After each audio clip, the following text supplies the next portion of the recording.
فعل ربك بأصحاب الفيل നബിയെ അങ്ങ് കണ്ടില്ലയോ കൈഫ ഫഅല റബ്ബുക എങ്ങനെയാണ് അങ്ങയുടെ രക്ഷിതാവ് ചെയ്തത് പ്രവർത്തിച്ചത് ബിഅസ്ഹാബിൽ ഫീൽ ആനയുമായി വന്ന ഒരു വിഭാഗം ആളുകളോട് അങ്ങയുടെ രക്ഷിതാവ് പ്രവർത്തിച്ചത് എന്താണെന്ന് അങ്ങ് കണ്ടില്ലയോ.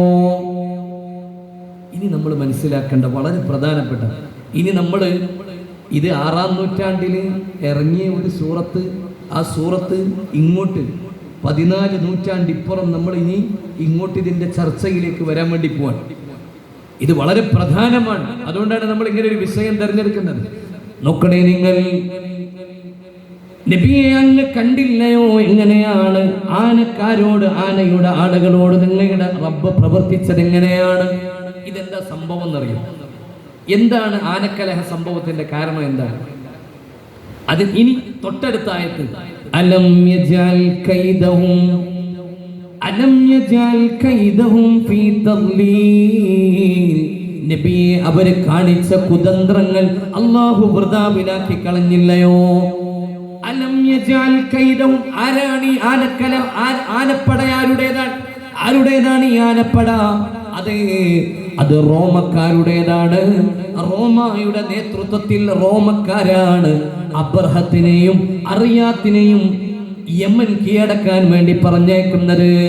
ശ്രദ്ധിക്കണം, 2 പേര് റോമൻ ജനത നിയോഗിക്കുകയാണ്. റോമക്കാരാരാണ്? ക്രിസ്ത്യാനികളാണ്. ശരിക്കും മനസ്സിലാക്കണം ഈ കാര്യം. റോമൻ ക്രിസ്ത്യാനികളായ ആളുകൾ, റോമക്കാർ, അവരാണ് അബ്രഹത്തിനെയും അറിയാത്തിനെയും, നേഗസ് ചക്രവർത്തിയുടെ കീഴിൽ അബ്രഹത്തിനെയും അറിയാത്തിനെയും 2 സൈനിക നേതാക്കന്മാരെ എന്ത് കീഴടക്കാൻ പറഞ്ഞേക്കുന്നത്? യമൻ കീഴടക്കാൻ പറഞ്ഞേക്കുന്നത്. അങ്ങനെ അബ്രഹത്തിന്റെയും അറിയാത്തിന്റെയും സൈന്യം യമൻ കീഴടക്കി സ്വൻആ തലസ്ഥാനമാക്കി അവരതിന്റെ അധികാരികളായി. ഇനി എന്താ നടക്കുന്നത്? ഈ അബ്രഹത്ത് ഒരു സ്വച്ഛാധിപത്യത്തിലേക്ക് നീങ്ങുക. അബ്രഹത്ത് എന്ത് ചെയ്യുന്നു? അറിയാത്തിനെ വധിക്കുന്നു. എന്തിനാണ് വധിക്കുന്നത്? തന്റെ സ്വച്ഛാധിപത്യത്തിന് വേണ്ടി കൂടെ നിന്ന ഒരു പോരാളി അല്ലെങ്കിൽ സൈന്യാധിപനെ വധിച്ച് അബ്രഹത്ത് ഈ യമനിന്റെ അധികാരിയായി മാറുന്നു. ഇനിയാണ് നമ്മൾ ചിന്തിക്കേണ്ട കാര്യം. അബ്രഹത്തിന്റെ വാശിയോ അല്ലെങ്കിൽ സ്വേച്ഛാധിപത്യ ചിന്താഗതികൾ അവിടെ അവസാനിക്കുന്നില്ല. അബ്രഹത്തിന്റെ കണ്ണ് നീളുന്നത് എങ്ങോട്ടാണ്? അറബികളിലേക്കാണ്. എന്താണ് അറബികൾക്ക് ഇത്ര പ്രത്യേകത? എന്താണ് അറബികൾക്ക് മാത്രം ഇത്ര പ്രത്യേകത? എന്താണ് കഅബക്ക് ഇത്ര പ്രത്യേകത? എന്താണ്? അറബികളുടെ കച്ചവടങ്ങൾ വളരെ സജീവമാണല്ലോ. ഹിജാസിലാകമാനം അറബികളുടെ കച്ചവടം ഇറാഖിലെ, യമനിന്റെ ഭാഗങ്ങളിലേക്ക്, അങ്ങാ രാജ്യങ്ങളിൽ ജോർദാൻ വരെ, പാലസ്തീൻ വരെയൊക്കെ നീളുന്ന അറബികളുടെ കച്ചവട ബന്ധങ്ങൾ 2200ഓളം കിലോമീറ്റർ നീളുന്ന ആ കച്ചവട പാത, ട്രേഡ് റൂട്ട്, ആ ട്രേഡ് റൂട്ട് കൈവശം വെക്കുന്നത് ആരാണ്? അറബികളാണ്.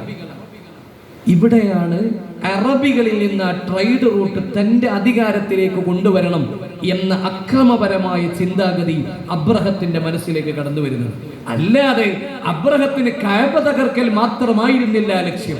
അങ്ങനെയായിരുന്നെങ്കിൽ അല്ലാഹു അലം യജഅൽ കൈദഹും എന്ന് പറയേണ്ട ആവശ്യമില്ല. കൈദ് എന്ന് പറഞ്ഞാൽ വഞ്ചനയാണ്. അബ്രഹത്ത് നേരിട്ട് പ്രഖ്യാപിച്ചതല്ലേ, ഞാൻ കഅബ പൊളിക്കാൻ പോവാണ്. അപ്പൊ പിന്നെ അവിടെ വഞ്ചന നടക്കുന്നില്ലല്ലോ. വഞ്ചന നടക്കുന്നത് എവിടെയാണ്? അബ്രഹത്തിന്റെ ഉദ്ദേശം കഅബ പൊളിക്കൽ മാത്രമല്ല, പിന്നെന്തായിരുന്നു? അറബികളുടെ കയ്യിൽ നിന്ന് അധികാരം തന്റേതാക്കി മാറ്റണം എന്നതുകൂടിയായിരുന്നു. അലം യജഅൽ കൈദഹും ഫീ തദ്ലീൽ, അവരുടെ വഞ്ചനയെ അല്ലാഹു വൃഥാവിലാക്കി കളഞ്ഞില്ലയോ? അല്ലാഹുവിന്റെ ഖുർആൻ പറയാണ്, അവർ ഉദ്ദേശിച്ച വഞ്ചനയെ അല്ലാഹു ഒന്നുമല്ലാതാക്കി കളഞ്ഞില്ലയോ എന്ന് ചോദിക്കുന്നുണ്ട്. അബ്രഹത്തിന്റെ ലക്ഷ്യം എന്തായിരുന്നു? അറബികളിൽ നിന്ന് ഈ കച്ചവടവും, അറബികളുടെ അപ്രമാദിത്വവും, അറബികളുടെ അധികാരവും, അറബികളുടെ സ്വീകാര്യതയുമെല്ലാം തന്റേതാക്കി മാറ്റണം എന്ന ലക്ഷ്യമുണ്ടായിരുന്നു. ഇനി നിങ്ങൾ ആലോചിച്ചു നോക്കൂ, ഇന്ന് നടക്കുന്നത് എന്താണ്? എന്തിനാണ് ഇസ്രായേൽ എന്ന രാജ്യം ഇറാനിനെ ആക്രമിക്കുന്നത്? അതേ, അമേരിക്കയുടെ മിലിറ്ററി ബേസുകൾ എന്താണ് അറബ് രാജ്യങ്ങളിൽ ഇങ്ങനെ വിന്യസിപ്പിച്ച് കിടക്കുന്നത്? ഇസ്രായേലിന്റെ ലക്ഷ്യം എന്താണ്? ഇപ്പോൾ നമ്മൾ പഠിക്കുമ്പോൾ അല്ലെങ്കിൽ വാർത്തകൾ വരുമ്പോൾ സൗദിയിൽ മിസൈൽ വർഷിച്ചത്, അതുപോലെ അബുദാബിയിൽ ബോംബാക്രമണം നടത്തിയത് ഇറാനിന്റെ മിസൈലല്ല, അത് ഇസ്രായേലിൽ നിന്ന് വന്ന മിസൈലാണ് എന്ന രൂപത്തിലാണ് പഠനങ്ങൾ മാറി മറിഞ്ഞുകൊണ്ടിരിക്കുന്നത്. എങ്ങനെ? അറബ് രാജ്യങ്ങളിൽ തന്നെ വീഴുന്ന മിസൈൽ ഇറാൻ അയച്ചതല്ല, പിന്നെ എവിടെ നിന്ന് വരുന്നു? വഞ്ചനാത്മകമാണ്. അലം യജ്അൽ കൈദഹു, ഇത് വഞ്ചനാത്മകമായ നിലപാടാണ്. എന്താണ് ഈ വഞ്ചനയുടെ ലക്ഷ്യം? എന്താണ്? അവർക്കൊരു ലക്ഷ്യമുണ്ട്, greater Israel. Greater Israel, Israel എന്ന രാജ്യത്തിനെ വിശാലമാക്കി കൊണ്ടുവരിക എന്നൊരു ലക്ഷ്യത്തിലേക്ക് അവർ നീങ്ങിക്കൊണ്ടിരിക്കുകയാണ്. അവരുടെ സ്വപ്ന നഗരങ്ങളാണ് ജോർദാൻ, അവരുടെ സ്വപ്ന നഗരിയാണ് ഫലസ്തീൻ, അവരുടെ ലക്ഷ്യത്തിൽപ്പെട്ടതാണ് ഇറാഖ്, അവരുടെ ലക്ഷ്യത്തിൽപ്പെട്ടതാണ് യമൻ, അവരുടെ ലക്ഷ്യമാണ് സൗദി അറേബ്യ, അവരുടെ ലക്ഷ്യമാണ് ഈജിപ്തിന്റെ പ്രധാനപ്പെട്ട ഭാഗങ്ങൾ, അവരുടെ ലക്ഷ്യമാണ് തുർക്കി. എല്ലാം അടങ്ങുന്ന ഒരു വലിയ സിറിയ അടങ്ങുന്ന ഒരു വലിയ പ്രദേശത്തെയാണ് അവർ ലക്ഷ്യം വെച്ചുകൊണ്ടിരിക്കുന്നത്. അത് മുഴുവൻ ഇസ്രായേലിലേക്ക് ചേർക്കാനുള്ള വലിയ പദ്ധതിയുടെ തുടക്കമാണ് ഇതെല്ലാം. യുദ്ധം അവസാനിക്കുകയില്ല. എന്തുകൊണ്ട്? ഇനി നോക്കൂ, ഈ ഇസ്രായേലിനെ സപ്പോർട്ട് ചെയ്യുന്നത് ആരാ സപ്പോർട്ട് ചെയ്യുന്നത്? അന്ന് അബ്രഹത്തിനെ സപ്പോർട്ട് ചെയ്ത ആളുകൾ തന്നെ. അതാരാണ്? അബ്രഹത്തിനെ പറഞ്ഞയച്ചതാരായിരുന്നു? റോമക്കാർ. ഇന്ന് അമേരിക്കയിലുള്ളത് ആരാണ്? 60% റോമൻ കാത്തോലിക്സ്. കാര്യങ്ങളെല്ലാം ഖുർആൻ വളരെ വൃത്തിക്ക് പറഞ്ഞു വെച്ചിട്ടുണ്ട്. എന്താണ് ഇവിടെ നടക്കുന്നത്? സൂറത്തുൽ ഫീൽ ഇത് മാത്രം പഠിച്ചാൽ വേറെ ഒന്നും പഠിക്കണ്ട. ഖുർആനിൽ ഒരു അല്പനേരം ഇരുന്നൊന്നും ഇങ്ങനെ ചിന്തിച്ചു കൊടുത്താൽ മതി. ആരാ അമേരിക്കയിൽ നിന്നുള്ളത്? Roman Catholics. ഇവർ തന്നെയല്ലേ റോമക്കാർ? ഈ റോമക്കാരല്ലേ അബ്രഹത്തിനെ പറഞ്ഞയച്ചത്? ഈ അബ്രഹത്തല്ലയോ കഅബാലയം തകർക്കാൻ ശ്രമിച്ചത്? എന്തായിരുന്നു അബ്രഹത്തിന്റെ ലക്ഷ്യം? കഅബ തകർക്കൽ മാത്രമായിരുന്നോ? അല്ലല്ലോ. അറബികളുടെ അധികാരം ഇല്ലാതാക്കാനും അറബികളുടെ കച്ചവടം കണ്ടുകെട്ടാനും അത് തന്റെ അധികാരത്തിലേക്ക് കൊണ്ടുവരാൻ ഇന്ന് അമേരിക്ക ശ്രമിക്കുന്നത് എന്തിനാണ്? ഇത് തന്നെയാണ് വിഷയം.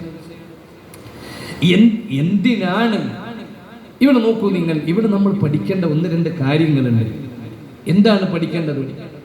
നമ്മൾ ഖുർആൻ ഇങ്ങനെ ഓതുന്നു എന്നതിലപ്പുറം ഖുർആൻ സ്റ്റഡി സെന്റർ എന്തിനാ? അൽഹംദുലില്ലാ, ഖുർആൻ ഇങ്ങനെ ആലോചിക്കാൻ തന്നെ. ഖുർആൻ ഇരുന്ന് നമ്മൾ ഇങ്ങനെ ആലോചിക്കാം. എത്രമാത്രം ആലോചിക്കുന്നുണ്ട്, എത്രമാത്രം നമ്മൾ ഇങ്ങനെ ചിന്തിക്കും, അത്രമേൽ ഖുർആൻ വിശാലമാണ് അല്ലേ? അൽഹംദുലില്ലാ. അപ്പൊ നിങ്ങൾ ഇങ്ങനെ പഠിച്ചുകൊണ്ടിരിക്കുന്നുണ്ട്, അല്ലെങ്കിൽ ഖുർആൻ സ്റ്റഡി സെന്ററിന്റെ കീഴിൽ ഖുർആൻ പഠനങ്ങൾ ഇങ്ങനെ മുന്നോട്ട് പോയിക്കൊണ്ടിരിക്കുന്നുണ്ട്. നോക്കൂ നിങ്ങൾ, സത്യത്തിൽ ഇപ്പൊ നടന്നുകൊണ്ടിരിക്കുന്ന പ്രശ്നത്തിന്റെ കാരണക്കാരാരാ? ഇപ്പൊ നടന്നുകൊണ്ടിരിക്കുന്ന പ്രശ്നത്തിന്റെ കാരണക്കാരാരാ? ഒന്ന് പറയും. നമ്മൾ ഖുർആൻ എടുക്കുക, സൂറത്തുൽ മാഇദ തുറക്കുക. സൂറത്തുൽ മാഇദയിലെ ഒരു 51-ാമത്തെ ആയത്ത് മുതൽ 64-ാമത്തെ ആയത്ത് വരെ ഒരാവർത്തി ഒന്നിരുന്ന് ഓതിയാൽ ഇന്ന് നടക്കുന്ന പ്രശ്നങ്ങളുടെ എല്ലാം കാരണം, കാര്യവും വിഷയവും എന്താണ്, പശ്ചിമേഷ്യയിൽ നടക്കുന്ന യുദ്ധത്തിന്റെ കാരണം എന്നുള്ളത് വളരെ വ്യക്തമായിട്ട് അല്ലാഹു തആല സൂറത്തുൽ മാഇദയിൽ ഇങ്ങനെ പറഞ്ഞു വെച്ചിട്ടുണ്ട്. എന്താണ്? وقالت اليهود يد الله مغلولة غلت أيديهم ولعنوا بما قالوا بل يداه مبسوطتان. വളരെ മനോഹരമായിട്ട് ഖുർആൻ പറയാണ്, വഖാലത്തിൽ യഹൂദ്, ജൂതന്മാരെ കുറിച്ച് അല്ലാഹ് ഇങ്ങനെ പറഞ്ഞു വന്നിട്ട് പറയാണ്, കുല്ലമാ ഔഖദൂ നാറൻ ലിൽ ഹർബ്, എപ്പോഴും യുദ്ധത്തിന്റെ തീ കത്തിക്കുന്നവരാണ് ജൂതന്മാർ. കുല്ലമാ ഔഖദൂ നാറൻ ലിൽ ഹർബ്, അവരിങ്ങനെ തീ കത്തിച്ചുകൊണ്ടിരിക്കുകയാണ്, അവരിങ്ങനെ യുദ്ധങ്ങൾക്ക് കോപ്പുകൂട്ടിക്കൊണ്ടിരിക്കുകയാണ്. എന്നാൽ അല്ലാഹു ആ യുദ്ധങ്ങളെ തണുപ്പിക്കുകയും സമാധാനിപ്പിക്കുകയും ചെയ്യുകയാണ്. യുദ്ധം അവസാനിപ്പിക്കുന്നതാരാണ്? അല്ലാഹ്. യുദ്ധം തുടങ്ങുന്നതാരാണ്? ജൂതന്മാർ. എവിടെ? സൂറത്ത് ഖുർആൻ. കുല്ലമാ ഔഖദൂ നാറൻ ലിൽ ഹർബ്, അവർ യുദ്ധത്തിന്റെ തീ കത്തിക്കുമ്പോൾ അല്ലാഹു അതിനെ കെടുത്തുന്നു. എന്തിനാണ് ഇസ്രായേൽ പാലസ്തീനിനോട് യുദ്ധം തുടങ്ങിയത്? എന്തായിരുന്നു ഇക്കഴിഞ്ഞ ഒക്ടോബർ 2023 ഒക്ടോബർ മാസം മുതൽ 2025 ഒക്ടോബർ വരെ ഇസ്രായേൽ പാലസ്തീനിൽ നടത്തിയ യുദ്ധത്തിന്റെ ലക്ഷ്യം എന്തായിരുന്നു? ഒന്ന്, ഹമാസിനെ ലോകത്ത് നിന്ന് തുടച്ചു നീക്കും. രണ്ട്, ഗസ പരിപൂർണമായും ഇസ്രായേലിലേക്ക് എഴുതി ചേർക്കും. മൂന്ന്, ഗസക്കാരായ ആളുകളെ മുഴുവൻ ഇസ്രായേലിൽ നിന്ന് സീനാ മരുഭൂമിയിലേക്ക് മാറ്റി താമസിപ്പിക്കും. ഇതായിരുന്നു ലക്ഷ്യം. ഇതിൽ 3 ലക്ഷ്യത്തിൽ എന്താണ് 2 കൊല്ലം നീണ്ട ഇത്ര മിലിറ്ററി പവർ, ഇത്ര സെറ്റപ്പ്, ഇത്ര സംവിധാനം, ഇതെല്ലാം ഉണ്ടായിരുന്ന ഒരു സംവിധാനം യുദ്ധം ചെയ്തിട്ട് ഈ 3 ലക്ഷ്യത്തിൽ എന്താ പൂർത്തിയായത്? എന്തേലും പൂർത്തിയായോ? ഒന്നും പൂർത്തിയായില്ല. എന്തേ? ലോക മനസാക്ഷിയെ മുഴുവൻ അല്ലാഹു തആല ഗസയിലേക്ക് ഇങ്ങ് തിരിച്ചു. അതുകൊണ്ട് എന്തുണ്ടായി? ലോകത്തും ഇസ്ലാമിന് വലിയ മാറ്റം ഉണ്ടായി. അബ്ദുല്ലാഹിൽ മൻസൂർ എന്ന യൂറോപ്പിലെ ഇസ്ലാമിക കാര്യ വകുപ്പ് മേധാവി പറയാണ്, ഫ്രാൻസിൽ മാത്രം 20,000 ആളുകൾ ഗസ യുദ്ധത്തിന് ശേഷം മുസ്ലിമീങ്ങളായി. എവിടെ? ഫ്രഞ്ചിലെ 20,000 ആളുകൾ ഗസ യുദ്ധത്തിന് ശേഷം മുസ്ലിമീങ്ങളായി. എന്താ ഒരു മുസ്ലിമീങ്ങളാവാൻ കാരണം? അവർ ഗസയിലെ മക്കളുടെ ആത്മവീര്യവും അവിടുത്തെ ഉമ്മമാരുടെ ഈമാനും കണ്ടപ്പോൾ ഖുർആൻ പഠിച്ച് മുസ്ലിമായി. എത്ര? 20,000 ആളുകൾ. എവിടെ? Only in France. ഫ്രഞ്ചിൽ മാത്രം 20,000 ആളുകൾ മുസ്ലിമീങ്ങളായി. യൂറോപ്യൻ രാജ്യങ്ങളിൽ ദിനേന ഇസ്ലാം ഇങ്ങനെ വർദ്ധിക്കുകയാണ്. ആര് പറഞ്ഞു?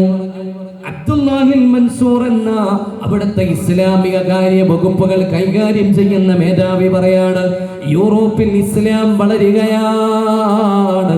അതിന്റെ പ്രധാന കാരണം എന്താണ്? ഇസ്രായേലിന്റെ പലസ്തീൻ ആക്രമണമാണ്. ഇസ്രായേൽ 2 കൊല്ലമായി പലസ്തീനിൽ യുദ്ധം ചെയ്ത കാരണത്താൽ യൂറോപ്പിൽ ഇസ്ലാം ഇങ്ങനെ വളരുകയാണ്. എന്റെ പ്രിയപ്പെട്ടവരെ, അല്ലാഹു പറയുകയാണ്, അവർ യുദ്ധത്തിന്റെ കൊടുമ്പിരികൾ, അവർ യുദ്ധത്തിന് കോപ്പുകൂട്ടുമ്പോൾ ആ യുദ്ധത്തെ തണുപ്പിക്കുന്നതാരാണ്? അല്ലാഹ്. ഇനി നിങ്ങൾ ആലോചിച്ചു നോക്കൂ, ഹമാസിനെ ഞങ്ങൾ തുടച്ചു നീക്കും, ഹമാസ് കൊണ്ടുപോയ ബന്ദികളെ മുഴുവൻ ഞങ്ങൾ മോചിപ്പിക്കും. ഇതായിരുന്നു യുദ്ധം തുടങ്ങുമ്പോൾ ഇസ്രായേലിന്റെ ലക്ഷ്യം. ആ ഒരു നാടിന്റെ മുകൾ മുഴുവൻ ബോംബിട്ട് നശിപ്പിച്ച് ഇല്ലാതാക്കിയിട്ടും ഹമാസുകാരെ കണ്ടെത്താൻ ഇവർക്ക് കഴിഞ്ഞോ? ഇല്ല. 2 കൊല്ലം യുദ്ധം ചെയ്തിട്ട് ഇസ്രായേൽ ലാസ്റ്റ് വെടിനിർത്തൽ കരാർ ഒപ്പിടുന്നത് ആരുമായിട്ടാണ്?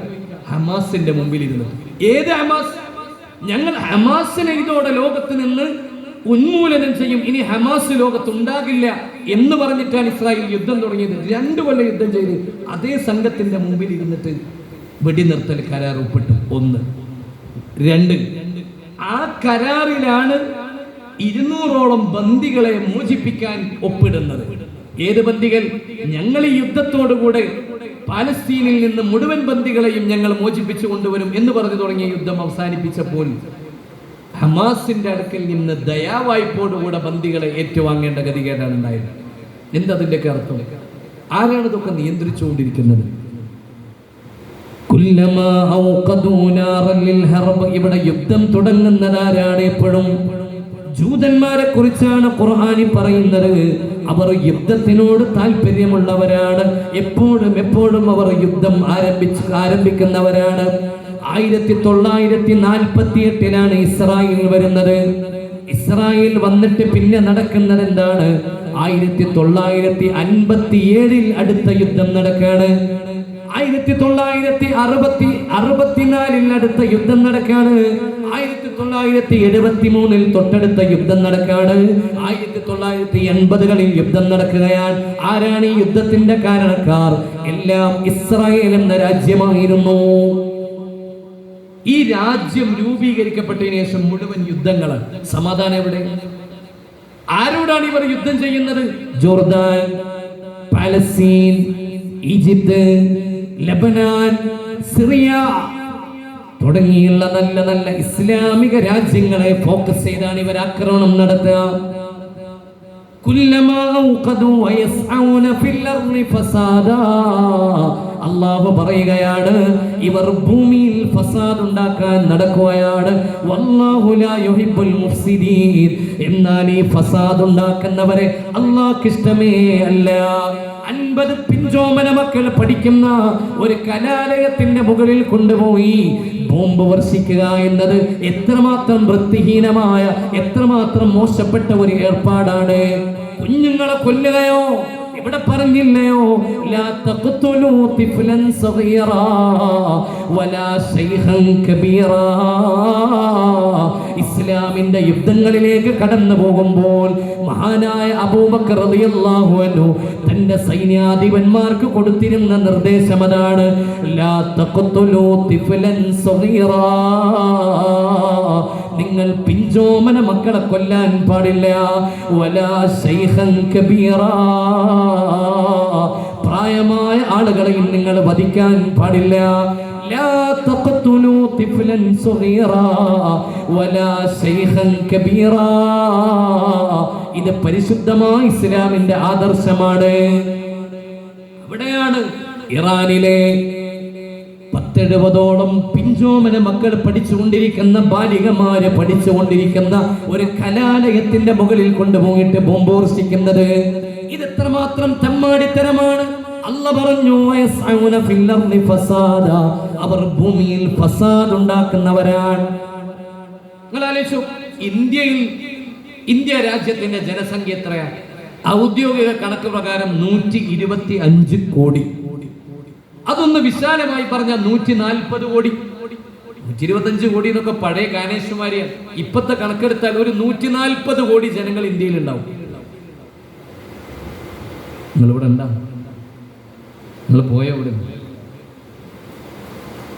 മനസ്സുകൊണ്ട് പോയോ? ഉണ്ടാവും? പറഞ്ഞോട്ടെ. നോമ്പും നോച്ചിട്ട് മാതിരി കണക്കൊക്കെ പറഞ്ഞാൽ എങ്ങനെ ഉണ്ടാവും?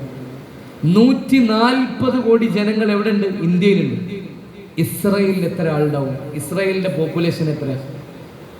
60 ലക്ഷം. ഇന്ത്യ രാജ്യത്തിന്റെ 141 പോലും ജനസംഖ്യ ഇവിടെ ഇല്ല. ഇസ്രായേലില്ല. ഇസ്രായേലിന്റെ ആകെ ജനസംഖ്യ എത്ര? 60 ലക്ഷം. സംഗതി 60 ലക്ഷം അവരുള്ളൂ. പക്ഷെ അവരുണ്ടാക്കി വെക്കുന്ന ഫിത്നയുടെ കണക്ക് എത്ര? അവർ കൊന്ന ആളുകളുടെ കണക്ക് ഏകദേശം അവിടെ എത്തും. ഇസ്രായേൽ ഏകദേശം അവരുടെ ജനസംഖ്യാനുപാതത്തിനനുസരിച്ച് ആളെ കൊന്നിട്ടുണ്ടാവും. ഇക്കഴിഞ്ഞ യുദ്ധങ്ങളൊക്കെ കണക്കൂട്ടിയാൽ ഏകദേശം ജനസംഖ്യാനുപാതത്തിന് ആളെ കൊന്നിട്ടുണ്ടാവും. 60 ലക്ഷം ആളെ ആകെ രാജ്യത്തിനുള്ളൂ. അല്ലാഹു പറഞ്ഞു, വയസ്ഔന ഫിൽ അർളി ഫസാദ. അവർ ഭൂമിയിൽ ഫസാദ് ഉണ്ടാക്കുന്നവരാണ്. അപ്പോൾ പിന്നെ നമ്മളോട് അല്ലാഹു പറഞ്ഞൊരു കാര്യം ഉണ്ടായിരുന്നു. എന്തുകൊണ്ടാ പിന്നെ നമുക്ക് ഇങ്ങനെയുള്ള ഒരു പരാജയമൊക്കെ വന്നത്? എന്തിനാ അറബ് രാജ്യങ്ങൾ അമേരിക്കയുടെ മുമ്പിൽ ഇങ്ങനെ ഓച്ചാനിച്ച് നിൽക്കേണ്ടി വരുന്നത്? നമ്മുടെ ഇസ്സത്തുള്ള ആളുകളല്ലേ. നമ്മൾ ഈ രാജ്യത്തിന്റെ 200 കോടിയിലധികം മുസ്ലിമീങ്ങൾ ലോകത്തുണ്ട്. ലോകത്തിന്റെ മൊത്തം ജനസംഖ്യ 800 കോടിയാണ്. ഈ കണക്കൊക്കെ ശരിക്കൊന്ന് മനസ്സിലാക്കണേ. നമ്മൾ ലോകത്തിന്റെ മൊത്തം ജനസംഖ്യ 800 കോടിയാണ്. ഈ 800 കോടിയിൽ 200 കോടി ആരാണ്? മുസ്ലിമീങ്ങളാണ്. ലോകത്തിലെ മൊത്തം ആളുകളിൽ 4 ആളെ പിടിച്ചാൽ ഒരു മുസ്ലിം ഉണ്ടാവും അർത്ഥം. ലോകത്തുനിന്ന് 4 ആളെ അങ്ങനെ എടുത്തു വെക്കുകയാണെങ്കിൽ 4 ആളിൽ ഒരാൾ മുസ്ലിമായി. നമ്മുടെ മുസ്ലിം പ്രാതിനിധ്യം എന്ന് പറയുന്നത് ലോകത്തിന്റെ മൊത്തം ജനസംഖ്യയുടെ 1% മുസ്ലിമീങ്ങളാണ്. എന്നിട്ട് എന്തേ നമ്മൾ ഇങ്ങനെ താഴ്ന്നു നിൽക്കേണ്ടി വരുന്നത്? കാരണം സൂറത്തുൽ മാഇദയിൽ തന്നെ അല്ലാഹു പറയുന്ന ഒരു കാര്യമുണ്ട്. അതെന്താണ്? യാ അയ്യുഹല്ലദീന ആമനൂ, മുഅ്മിനീങ്ങളെ, ലാ തത്തഖിദുൽ യഹൂദ വന്നസാറാ ഔലിയാ. മുഅ്മിനീങ്ങളെ, മുസ്ലിമീങ്ങളെ, നിങ്ങൾ ജൂതന്മാരെ നിങ്ങളെ സഹായികളാക്കരുത്. നസാറാക്കളെയും നിങ്ങളുടെ സഹായികളാക്കരുത്. ലാ തത്തഖിദുൽ യഹൂദ വന്നസാറാ ഔലിയാ. നിങ്ങളുടെ രക്ഷാധികാരികൾ ജൂതന്മാരോ നസാറാക്കളോ അല്ല. ആര് പറഞ്ഞു? അല്ലാഹ്. ആരോട് പറഞ്ഞു? ഇന്നത്തെ അറബ് തലവന്മാരോട് ഖുർആൻ പറയുകയാണ്, യാ അയ്യുഹല്ലദീന ആമനൂ, മുഅ്മിനീങ്ങളെ. എന്താണ് പറഞ്ഞത്? ലാ തത്തഖിദുൽ യഹൂദ, നിങ്ങൾ ജൂതന്മാരെ ആക്കരുത്, വന്നസാറാ, നസാറാക്കളെയും നിങ്ങൾ ആക്കരുത്. എന്താക്കരുത്? ഔലിയാ, നിങ്ങളുടെ രക്ഷാധികാരികൾ ആരല്ല നിങ്ങളെ രക്ഷിക്കേണ്ടത് ആരല്ല? ജൂതന്മാരോ നസാറാക്കളോ അല്ല. എന്നാൽ ഈ ആയത്തിന് ആര് ചെവിക്കൊണ്ടില്ല? നമ്മൾ അറബികൾ എന്ത് ചെയ്തു? അമേരിക്ക വന്നിട്ട് പറഞ്ഞു ഇറാന്റെ അടുത്ത് ഒരുപാട് ആണവ നിലയങ്ങളുണ്ട്, ഇറാന്റെ അടുത്ത് ഒരുപാട് അണ്വായുധങ്ങളുണ്ട്, അതൊക്കെ പ്രയോഗിച്ചാൽ നിങ്ങൾ തകർന്നു, അതുകൊണ്ട് നിങ്ങൾക്ക് പ്രൊട്ടക്ട് ചെയ്യാൻ ഞങ്ങളുണ്ട്. ആര്? അന്നസാറ. അമേരിക്ക ആരാണ്? അന്നസാറ. അല്ല പറഞ്ഞു ഔലിയ, അവരൗലിയാക്കളല്ല, അവരെ സഹായിക്കാൻ പറ്റൂല.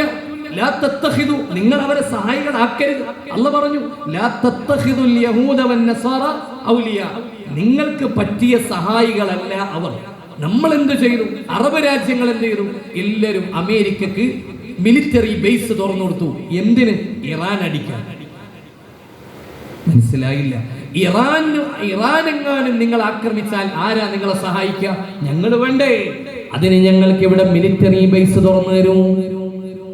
അപ്പോൾ UAE തുറന്നു കൊടുത്തു, ഖത്തർ തുറന്നു കൊടുത്തു, സൗദി തുറന്നു കൊടുത്തു, ബഹ്റൈൻ തുറന്നു കൊടുത്തു, കുവൈത്ത് തുറന്നു കൊടുത്തു, അറബ് രാജ്യങ്ങളെല്ലാം തുറന്നു കൊടുത്തു. ആർക്കാണ് തുറന്നു കൊടുത്തത്? അന്നസാറ. അല്ലാഹു പറഞ്ഞു അവരെ നിങ്ങൾ സഹായികളാക്കിയിട്ട് കണക്കൂട്ടരുത്. കാരണം എന്താണ്? അവർ പരസ്പരം സഹായികളാണ്. അവർ ജൂതന്മാർ ക്രിസ്ത്യാനികളെ സഹായിക്കും, ക്രിസ്ത്യാനികൾ ജൂതന്മാരെയും സഹായിക്കും. അല്ലാതെ നിങ്ങളെ സഹായിക്കാൻ അവരെ കിട്ടൂല. നസാറാക്കൾ ജൂതന്മാരെ സഹായിക്കും, ജൂതന്മാർ നസാറാക്കളെയും സഹായിക്കും. അതുകൊണ്ട് നിങ്ങൾ ഒരിക്കലും അവർക്ക് വേണ്ടി അവരെ നിങ്ങൾ രക്ഷാധികാരികളാക്കരുത്. എന്തുണ്ടായത്? ഇറാൻ പ്രത്യാക്രമണം തുടങ്ങി. ഇറാന്റെ മിസൈൽ UAE-യിൽ വീണു, സൗദിയിൽ വീണു, പലയിടങ്ങളിലും വീണു. ആരെ പ്രതിരോധിക്കാനുണ്ടായത്? അമേരിക്ക ഉണ്ടായോ? ഇല്ല. അമേരിക്ക ആരെ പ്രൊട്ടക്ട് ചെയ്യാൻ പോയി? ഇസ്രായേലിനെ പ്രൊട്ടക്ട് ചെയ്യാൻ പോയി. അവർക്ക് അത്രേ വേണ്ടു. ആര് പറഞ്ഞു? അല്ല പറഞ്ഞു ബഅദുഹും ഔലിയാഉ ബഅദ്. അവർ തമ്മിൽ ഒരു കണക്ഷൻ ഉണ്ട്, അവര് തമ്മിൽ ഒരു ബന്ധമുണ്ട്, അവരങ്ങനെ പോകും. നിങ്ങൾ അവരെ സഹായികളായി കരുതരുത്. അവർ നിങ്ങൾക്ക് രക്ഷാധികാരികളല്ല. എത്ര മനോഹരം! നമ്മളിതിങ്ങനെ ഖുർആന്റെ മുമ്പിൽ ഇരുന്ന് ഓതി നോക്കി നമ്മുടെ പ്രശ്നം എന്താണ് ഇന്ന് നടന്നുകൊണ്ടിരിക്കുന്നത്? വളരെ വ്യക്തമല്ലേ? അലം യജഅൽ കൈദഹും ഫീ തളീൽ. ഇതൊരു വഞ്ചനാത്മകമായ നിലപാടാണ്. ഖുർആൻ വഅലം യജഅൽ കൈദഹും, അബ്രഹത്ത് അന്ന് ലക്ഷ്യം വെച്ചത് തന്നെയാണ് ഇന്നും നടന്നുകൊണ്ടിരിക്കുന്നത്. എന്താണ് അബ്രഹത്തിന്റെ ലക്ഷ്യം? എന്തായിരുന്നു? അറബികളിൽ നിന്ന് അധികാരം ഉന്മൂലനം ചെയ്യുകയും ലോകത്തിന്റെ മുഴുവൻ സ്വച്ഛാധിപതിയായി അബ്രഹത്ത് അധികാരത്തിൽ വരലും സ്വപ്നം കണ്ടതാണ്.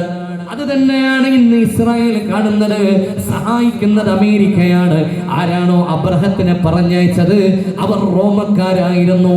ഇന്ന് ഇസ്രായേലിനെ സഹായിക്കുന്ന അമേരിക്കയോ അവർ റോമൻ കത്തോലിക്സുകളാണ്. എല്ലാം കറക്റ്റാണ്. എല്ലാം നമ്മൾ ഓരോ ആയത്തിനെ കാലഘട്ടത്തിലൂടെ ബന്ധപ്പെട്ട് ഇനി എന്താ നമ്മൾ ചെയ്യേണ്ടത്? എന്തേ അള്ളാഹു നമ്മളോട് പിന്നെ ചെയ്യാൻ പറഞ്ഞത്? നിങ്ങൾ ആരെ രക്ഷാധികാരിയാക്കണം എന്ന? നിങ്ങൾ ജൂതനസാറാക്കളെ രക്ഷാധികാരികളാക്കരുത്. പിന്നെ ആരെയാ റബ്ബേ ഞങ്ങൾ രക്ഷാധികാരികളാക്കേണ്ടത്? വല്ലദീന ആമനൂ ഫഇന്ന ഹിസ്ബല്ലാഹി ഹുമുൽ ഗാലിബൂൻ.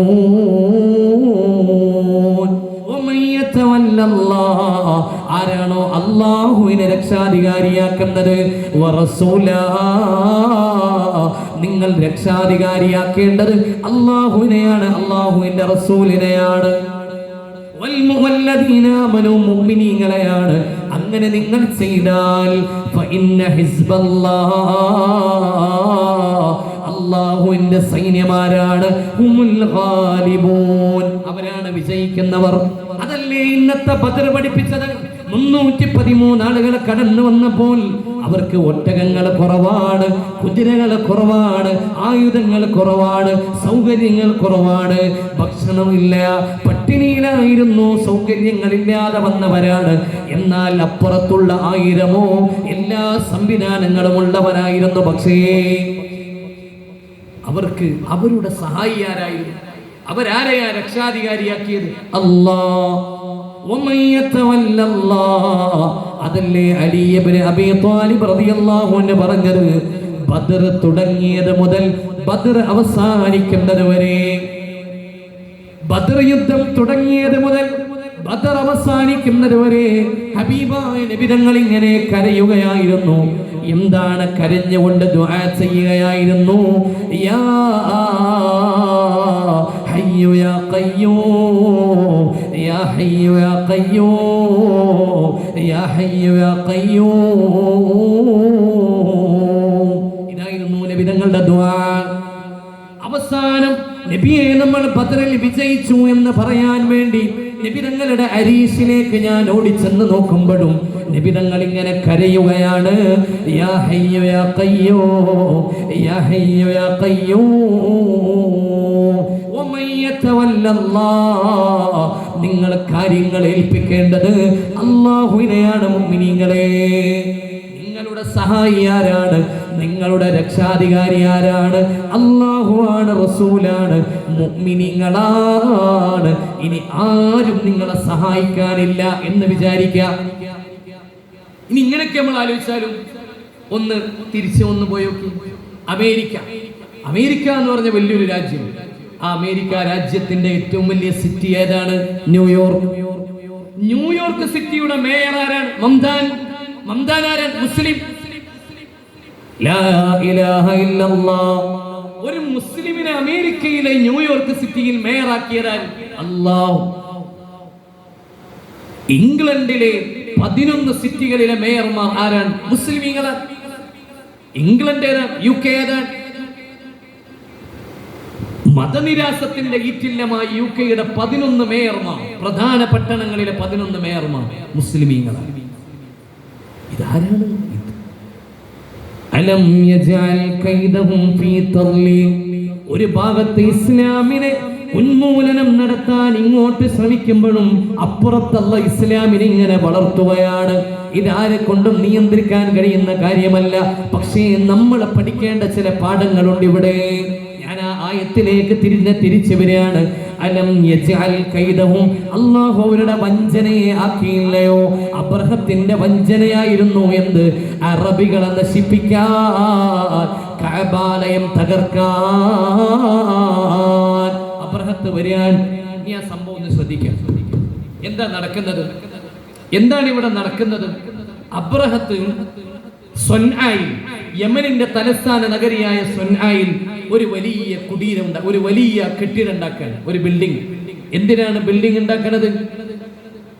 ഇനി കഅബയിലേക്ക് ആരും പോകേണ്ടതില്ല. എല്ലാവരും കഅബക്ക് പകരം എന്റെ ഖുല്ലൈസ് എന്ന ഈ മന്ദിരത്തിലേക്ക് വരണം. ഇവന്റെ ശത്രു അറബാണ്. ഇവന്റെ ശത്രു അറബികൾക്ക് പ്രാധാന്യം കൊടുക്കുന്ന കഅബയോടാണ്. അതുകൊണ്ട് തന്നെ കഅബ പൊളിച്ചു കളയണം എന്ന ലക്ഷ്യം ഇവന്റെ കൽബിലുണ്ട്. അതിലപ്പുറം കഅബയിലേക്ക് പോകുന്ന ആളുകളൊക്കെ എന്റെ ഖുല്ലൈസ് എന്ന മന്ദിരത്തിലേക്ക് വരണം എന്നിവൻ സ്വപ്നം കാണാൻ. അങ്ങനെയാണ് ഒരു മന്ദിരം ഉണ്ടാക്കുന്നത്. ഏതുപോലെ രാമജന്മഭൂമിയിൽ ഒരു മന്ദിരം ഉണ്ടാക്കി, അയോധ്യയിൽ ഒരു വലിയ ക്ഷേത്രം ഉണ്ടാക്കി. എന്തിന്? വിവാദ ഭൂമിയിൽ ഒരു ക്ഷേത്രമുണ്ടാക്കി. അന്നിവിടത്തെ നല്ലവരായ ഹൈന്ദവരൊക്കെ പറഞ്ഞു, വിവാദ ഭൂമിയിലെ രാമം വരൂല്ല, വിവാദ ഭൂമിയിലെ അമ്പലത്തിലെ രാമം വരൂല്ല. നാട് വിട്ടുപോയവനാണ് രാമൻ. തന്റെ ബന്ധപ്പെട്ടവരുമായി പ്രശ്നമുണ്ടാകുമോ എന്ന് പേടിച്ചപ്പോൾ അവർക്ക് വേണ്ടി സ്വന്തം നാട് വിട്ട് അയനം നടത്തിയവനാണ് രാമൻ. രാമൻ ഒരിക്കലും പ്രശ്നഭൂമിയിലെ അമ്പലത്തിന്റെ ഉള്ളിൽ ശ്രീരാമൻ വരൂലാന്ന് അന്നിവിടെ പഠിച്ച ഹൈന്ദവരെല്ലാം, നല്ല മനസ്സുള്ള ഹിന്ദുക്കളൊക്കെ പറഞ്ഞു. പക്ഷേ ചില തീവ്ര ചിന്താഗതിക്കാർ ബാബരി മസ്ജിദ് തകർത്തയിടത്തല്ലേ അയോധ്യയിലെ വലിയ ക്ഷേത്രം പണിതു. വലിയ ആഘോഷമായി ഉദ്ഘാടനം നടന്നു. രാജ്യത്തിന്റെ പ്രധാനമന്ത്രി അതിൽ പങ്കെടുത്തു. രാജ്യത്തിന്റെ ചരിത്രത്തിനെതിരായി ആദ്യമായി പ്രധാനമന്ത്രി ഒരു ക്ഷേത്രം ഉദ്ഘാടനം ചെയ്തു. വിവാദമായ ക്ഷേത്രം. എന്നിട്ട് എന്തുണ്ടായി? അവിടത്തേക്ക് ഫ്രീ ആയി ബസ് സർവീസുകൾ ഏർപ്പെടുത്തി. ആളുകൾ ഇങ്ങനെ നിറഞ്ഞു കവിഞ്ഞു. ദിവസങ്ങളോളം അയോധ്യ നഗരി ഇങ്ങനെ, ആ ക്ഷേത്രം ഇങ്ങനെ നിറഞ്ഞു കവിഞ്ഞു. ഇപ്പോഴോ ഇപ്പൊ ആ ക്ഷേത്രത്തിലേക്ക് പോകാനുള്ള ബസ് മുഴുവൻ റദ്ദാക്കി. ബസ്സില്ല. എന്തിനാ ബസ്? ആളില്ല. ഇപ്പോൾ അതൊരു കെട്ടിടമായി മാറി. ഭക്തജനങ്ങളില്ല, ആളുകൾ വരുന്നില്ല. ഫ്രീ സർവീസ് നടത്തിയിരുന്ന ബസ്സുകളൊക്കെ കട്ടപ്പുറത്ത് കയറി, ആളില്ല. എവിടെ പോയി വന്നിരുന്ന ആളുകളൊക്കെ?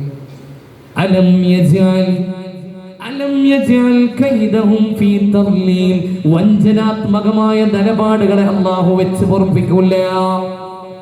അത് നിലനിൽക്കൂല. ഇത് തന്നെയാണ് അബ്രഹത്ത് ചെയ്തത്. കഅബാലയത്തിലേക്ക് പോയ ആളുകളെ സ്വന്നായിലേക്ക് തിരിക്കാനുള്ള പണി നടത്തിയതാണ്. അതിനാണ് അവൻ സ്വന്തം നാടിൽ ഉല്ലൈസ് എന്ന മന്ദിരം ഉണ്ടാക്കിയത്. എന്നിട്ട് അറബികളോട് പറഞ്ഞു, ജനങ്ങളോട് പറഞ്ഞു, ഇനി മുതൽ ഹജ്ജ് കഅബയിലല്ല.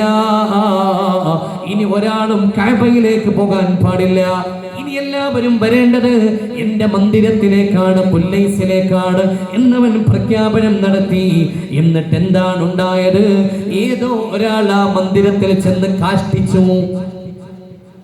ഉല്ലൈസ് എന്ന് ഇവൻ പരിശുദ്ധമാക്കി ഉണ്ടാക്കിയ കെട്ടിടം തുറന്നു കൊടുക്കാൻ വേണ്ടി നോക്കുമ്പോൾ അതിന്റെ ഉള്ളിലാകെ കാഷ്ടം. ഒരാൾ അതിന്റെ ഉള്ളിൽ അമീദ്യം കൊണ്ട് ആറാട്ട് നടത്തി. ഏതോ ഒരു ബനു കിനാന അറബ് ഗോത്രത്തിൽപ്പെട്ട ഒരാൾ ചെന്ന് അതിൻ്റെ ഉള്ളിൽ കാഷ്ടിച്ച് അതിൻ്റെ ചുമരിലും എല്ലാം കാഷ്ടം വാരി വിതറിയിട്ട് പോന്നു. ദേഷ്യം തീർത്ത് പോന്നു. ആളുകൾക്ക് വേണ്ടിയിട്ട് തുറന്നു കൊടുക്കാൻ വേണ്ടി തുറന്നോക്കുമ്പോൾ ഇതിൻ്റെ ദുർഗന്ധം കൊണ്ട് അങ്ങോട്ട് അടുക്കാൻ വയ്യുന്നില്ല. അതോടുകൂടെ അബ്രഹത്തിന് താങ്ങാവുന്നതിലപ്പുറമുള്ള പ്രത്യേകത ഈ സ്വച്ഛാധിപതിയുടെ മനസ്സ്. പിന്നെ അവൻ വരുന്നത് അറബികൾ അന്ന് വരെ കണ്ടിട്ടില്ലാത്ത ആനപ്പടയുമായിട്ട്. അതാണ് അസ്ഹാബുൽ ഫീൽ. അസ്ഹാബുൽ ഫീൽ, ആനപ്പട. ഇവിടെ ആനപ്പട എന്നൊക്കെ കേൾക്കുമ്പോൾ നമ്മൾ മനസ്സിലാക്കേണ്ട ചില കാര്യങ്ങളുണ്ട്. ഇപ്പോൾ അമേരിക്ക ആവട്ടെ, ഇസ്രായേൽ ആവട്ടെ, ഉപയോഗിക്കുന്ന ചില വിമാനങ്ങളുടെ പേരൊക്കെ ഈ ആനപ്പടയിലേക്കാണ് നമ്മൾ ചേർത്ത് വെക്കേണ്ടത്. അതെന്താണ്? അത്യാധുനിക സൗകര്യങ്ങളുള്ള പലവിധങ്ങളായ ഫ്ലൈറ്റ് സംവിധാനം. എന്തിന്?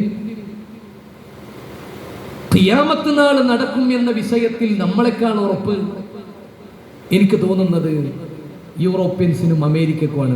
കാരണം എന്താണ്? അമേരിക്കയുടെ പ്രസിഡന്റിനും അമേരിക്കയുടെ പ്രസിഡന്റിന്റെ ഉപദേഷ്ടാക്കൾക്കും അമേരിക്കയുടെ പ്രധാനപ്പെട്ട ഉദ്യോഗസ്ഥന്മാർക്കും എങ്ങാനും ഭൂമി അങ്ങ് തകർന്നു പോയാലും സഞ്ചരിക്കാൻ പറ്റുന്ന ഒരു ഫ്ലൈറ്റ് അമേരിക്കയിൽ സജ്ജീകരിച്ചിട്ടുണ്ട് എന്നാണ് നമ്മൾ വായിക്കുന്നത്. അതെന്താണ്? ദിവസങ്ങളോളം ആകാശത്തിലൂടെ ഇങ്ങനെ വട്ടമിട്ട് പറക്കാൻ പറ്റുന്ന ഫ്ലൈറ്റ്. എങ്ങാനും ഭൂമി മുഴുവനല്ല തകർന്നുപോയി, ഒരു ലാൻഡിംഗ് സ്പേസും ഭൂമിയിൽ ഇല്ല എന്ന് വിചാരിക്കാം. എന്നാലും അമേരിക്കയുടെ പ്രസിഡന്റും അമേരിക്കയിലെ പ്രധാന ഉദ്യോഗസ്ഥരും സേഫായിട്ട് ഈ വിമാനത്തിൽ ഇങ്ങനെ യാത്ര ചെയ്തു പോകാൻ പറ്റുന്ന ഒരു വിമാനം അതിനവർ സജ്ജീകരിച്ചിട്ടുണ്ട്. അബ്രഹത്ത് ഈ ഒരു വിഷയത്തിൽ അബ്രഹത്ത് സ്വീകരിക്കുന്ന നിലപാട് എന്താണ്? കഅബാലയം തകർക്കണം എന്ന് തീരുമാനിക്കാൻ. നിങ്ങൾ വരട്ടോ, ഞാൻ പെട്ടെന്ന് അവസാനിപ്പിക്കാൻ 1-2 പോയിന്റ് കൂടി പറഞ്ഞാൽ നമുക്ക് പെട്ടെന്ന് അവസാനിപ്പിക്കാം. അലം യജഅൽ കൈദഹും ഫീ തദ്ലീൽ. അലം തറ നബിയെ, അങ്ങ് കണ്ടിട്ടില്ലേ? കൈഫ ഫഅല റബ്ബുക, എങ്ങനെയാണ് അങ്ങയുടെ റബ്ബ് പെരുമാറിയത്? ബി അസ്ഹാബിൽ ഫീൽ, ആനപ്പടയോട്. ഏതാണ് ഈ ആനപ്പട? ഈ ആനയുടെ പേരാണ് മഹ്മൂദ് എന്നാണ് ആനയുടെ പേര്. അബ്രഹത്തിന്റെ ആനയുടെ പേരെന്താണ്? മഹ്മൂദ് എന്നാണ്. ആ മഹ്മൂദ് അടക്കം 12 ആനകൾ ഉണ്ടായിരുന്നു ആ സൈന്യത്തിൽ എന്നാണ്. അല്ല, 100 കണക്കിന് ആനകൾ ഉണ്ടായിരുന്നു എന്നും അഭിപ്രായമുണ്ട്. ഏതായിരുന്നാലും അറബികൾ അന്ന് വരെ കണ്ടിട്ടില്ല ആനകളെ കൊണ്ട് യുദ്ധം ചെയ്യുന്നത്. അറബികൾക്ക് പരിചയമുള്ളത് കുതിരകളെ കൊണ്ടുള്ള യുദ്ധമാണ്. ആനകളെ കൊണ്ടുള്ള യുദ്ധം അവർക്ക് പരിചയമേ ഇല്ല. അവർക്കിടയിലേക്കാണ് അബ്രഹത്ത് ആനപ്പടയുമായി വരുന്നത്. പലരും തടഞ്ഞു. അബ്രഹത്ത് ഇത് അപകടമാണ്, അബ്രഹത്തെ ഇത് അപകടമാണ്, ഇങ്ങനെ മുന്നോട്ട് പോകാൻ പാടില്ല എന്ന് പലരും അദ്ദേഹത്തെ ഉപദേശിച്ചു നോക്കി. ആരെല്ലാം തടഞ്ഞു? നഫർ ഗോത്രക്കാര് തകർന്നു നോക്കി, ഖസ്അം ഗോത്രക്കാര് തടഞ്ഞു നോക്കി. അവസാനം തിഹാമയിലെത്തിയപ്പോൾ അബ്ദുൽ മുത്തലിബ് എന്ന റസൂലുള്ളാന്റെ വല്യപ്പ, അന്നത്തെ അറേബ്യയുടെ നേതാവ് അബ്ദുൽ മുത്തലിബ് വന്നിട്ട് അബ്രഹത്തിനോട് പറഞ്ഞു, നിങ്ങൾ കഅബ ആക്രമിക്കരുത്. ഒരു വലിയ സൈന്യമായിട്ട് അബ്രഹത്ത് വരികയാണ്. അബ്രഹത്തിന്റെ സൈന്യം ആനപ്പടയെ മുന്നിൽ നിർത്തിയിട്ടാണ് വരുന്നത്. ഈ കുതിരകൾക്ക് ഒരു പ്രത്യേകത ഉണ്ട്. ആനയെ കണ്ടാൽ കുതിര പിന്തിരിഞ്ഞോടും. അതുകൊണ്ട് തന്നെ അവരോട് ആരും യുദ്ധത്തിന് നിൽക്കില്ല. ആരൊക്കെ എതിർത്തോ അവരൊക്കെ പരാജയപ്പെടുത്തിയിട്ടാണ് അബ്രഹത്ത് വരുന്നത്. അവസാനം അബ്ദുൽ മുത്തലിബ് ചെന്ന് നിൽക്കുകയാണ്. ആരുടെ മുമ്പിൽ? അബ്രഹത്തിന്റെ മുമ്പിൽ. പറഞ്ഞു, എന്റെ രാജ്യത്തിന്റെ വരുമാനത്തിന്റെ 1/3 അങ്ങേക്ക് തരാം. നോക്കണം നിങ്ങൾ, അബ്രഹത്തിന്റെ ലക്ഷ്യം എന്തായിരുന്നു എന്ന് വ്യക്തമായി അറിയുന്ന അബ്ദുൽ മുത്തലിബ് പറഞ്ഞു, തിഹാമയിലെ വരുമാനത്തിന്റെ 1/3 ഞാൻ അങ്ങേക്ക് തരാം, നിങ്ങൾ കഅബാലയം ആക്രമിക്കരുതേ എന്ന് അബ്രഹത്തിന്റെ മുമ്പിൽ താണുകൂണ് കേണപേക്ഷിച്ചു. കഅബ ആക്രമിക്കരുത്, ഞങ്ങളുടെ വരുമാനത്തിന്റെ 1/3 അങ്ങേക്ക് തരാം. ഒരു രാജ്യത്തിന്റെ വരുമാനത്തിന്റെ 1/3 കൊടുത്തിട്ട് കഅബാലയത്തെ സംരക്ഷിക്കാൻ അബ്ദുൽ മുത്തലിബ് നോക്കി. അപ്പോൾ പറഞ്ഞു, എനിക്ക് കഅബ പൊളിക്കാൻ തീരുമാനമെടുത്ത് വന്നവനാണ് ഞാൻ. കഅബ പൊളിച്ചേ അടങ്ങൂ ഞാൻ, എന്നെ വഴിയിൽ തടയരുത്. അപ്പോൾ അബ്ദുൽ മുത്തലിബ് പറഞ്ഞു, അങ്ങനെയാണ് അങ്ങയുടെ തീരുമാനം എങ്കിൽ അങ്ങയുടെ സൈന്യം എന്റെ ഒരു 10-200 ഒട്ടകങ്ങളെ പിടിച്ചുകൊണ്ട് പോയിട്ടുണ്ട്. ആ ഒട്ടകങ്ങളെ എനിക്ക് തിരിച്ചു തരണം. എന്റെ ഒട്ടകങ്ങളെ എനിക്ക് തിരിച്ചു തന്നോളൂ. അപ്പോഴാണ് അബ്രഹത്ത് പരിഹസിച്ചത്, സുബ്ഹാനല്ലാഹ്, ഇയാൾ എന്ത് മനുഷ്യനാണ്, ഞാൻ ഇയാളുടെ കഅബ തകർക്കാൻ പോവുകയാണ്. എന്നാൽ അദ്ദേഹം പറയുന്നത് അദ്ദേഹത്തിന്റെ ഒട്ടകത്തിന്റെ പ്രശ്നമാണ്. നിങ്ങൾ എന്ത് നേതാവാണ് മനുഷ്യ, നിങ്ങൾ എന്ത് നേതാവാണ്? നിങ്ങൾക്ക് നിങ്ങളുടെ ഒട്ടകമാണോ വലുത് അതോ കഅബയാണോ വലുത് എന്ന് അബ്ദുൽ മുത്തലിബിനോട് അബ്രഹത്തിന്റെ ചോദ്യമാണ്. ആ സമയത്ത് അബ്ദുൽ മുത്തലിബ് പറഞ്ഞു, അന റബ്ബുൽ ഇബ്ല്, ഞാൻ ഒട്ടകത്തിന്റെ ഉടമസ്ഥനാണ്, എനിക്ക് നിങ്ങൾ എന്റെ ഒട്ടകങ്ങളെ തന്നോളൂ. വ ഇന്നലിൽ ബൈത്തി റബ്ബ